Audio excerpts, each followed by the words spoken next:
मान्यवर इन लोगों को कल ऐसा था कि ये जो बेसरन के गुनहगार है वो पाकिस्तान भाग गए, तो बड़े आवाज से पूछते थे भाग गए भाग गए भाग गए, गृह मंत्री क्या करता है, जिम्मेदारी ले। हमारी तो सेना ने ठोक दिया, सीआरपीएफ ने ठोक दिया मान्यवर। अब मेरा तो जवाब बनना ना देता है ना वो मांगना बनता है, मगर मैं उनको कुछ पूछना चाहता हूं।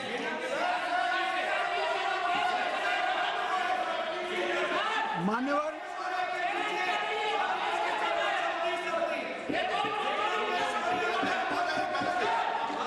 प्लीज, मारेगी तो सेना है ना, सेना अब ऐसे भी मारेगी ना, तो वो भी ये कह रहे हैं सेना और सीआईएसएफ ने मारा।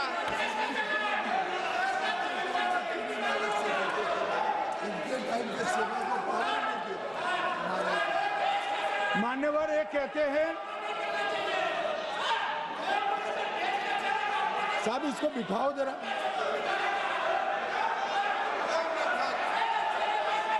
हाँ प्लीज बैठिए बैठिए बैठिए बैठिए बैठिए।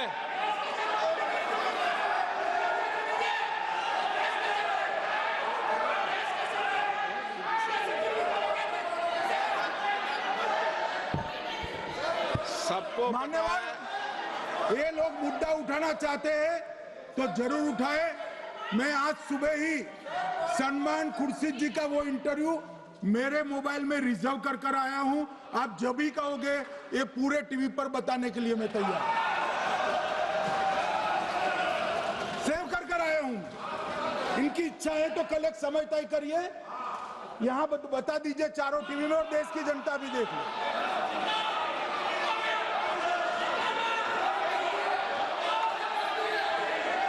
मान्यवर कह रहे हैं बताओ, आप बताओ, बताना है या नहीं बताना, ये पूछो ना उनको।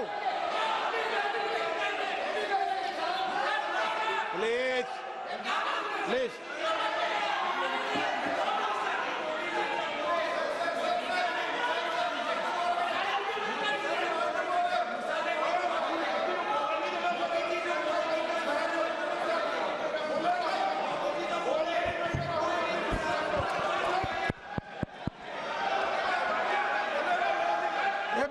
बैठ जाओ।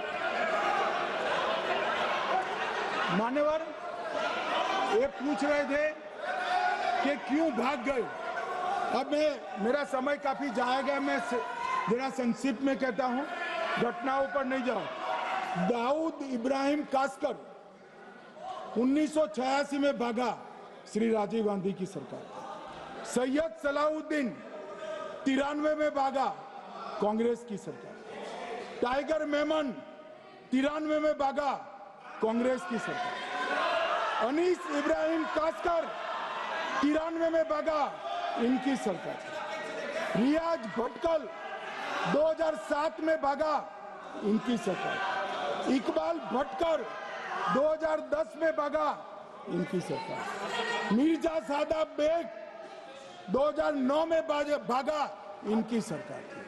अब मान्यवर मेरा तो जवाब मांग लिया, हमारे सुरक्षा बलों ने मेरा जवाब भी दे दिया, अब राहुल गांधी इसका जवाब दे।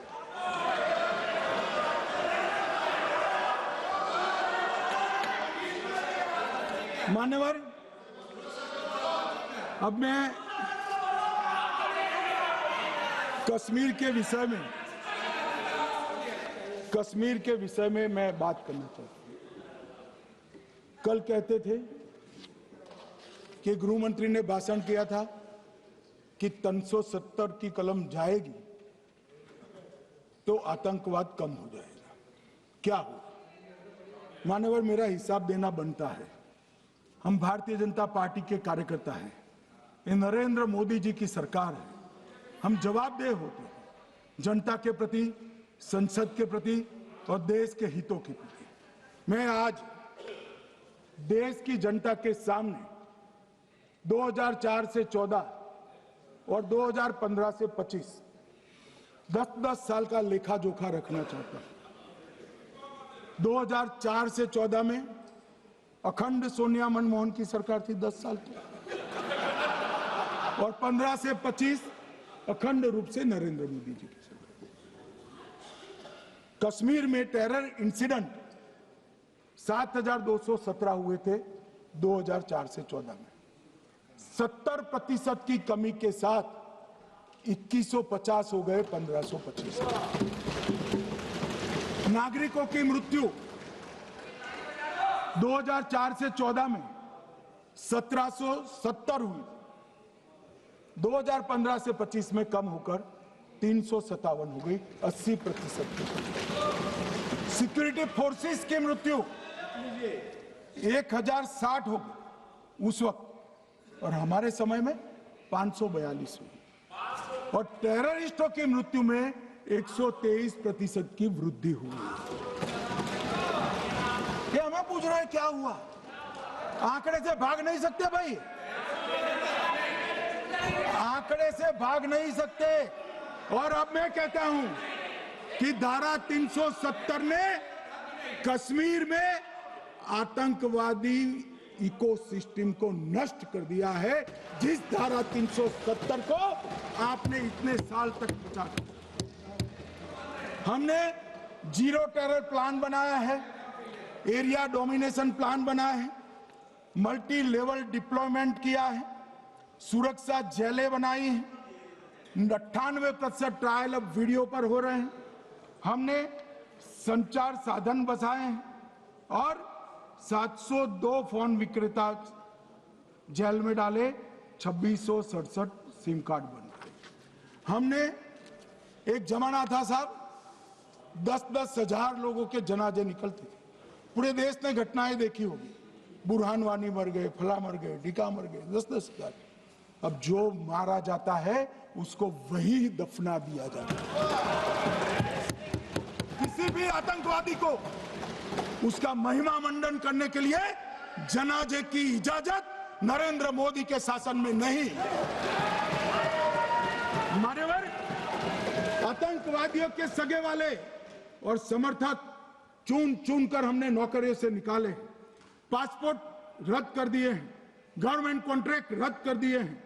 75 से ज्यादा आतंकी समर्थकों को कोर्ट से ऑर्डर लेकर सरकार से बर्खास्त कर दिया गया है।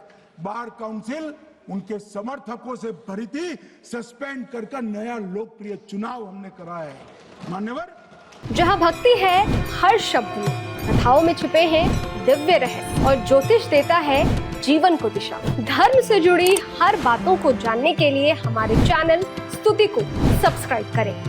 चैनल पर जाने के लिए इस लिंक पर क्लिक करें।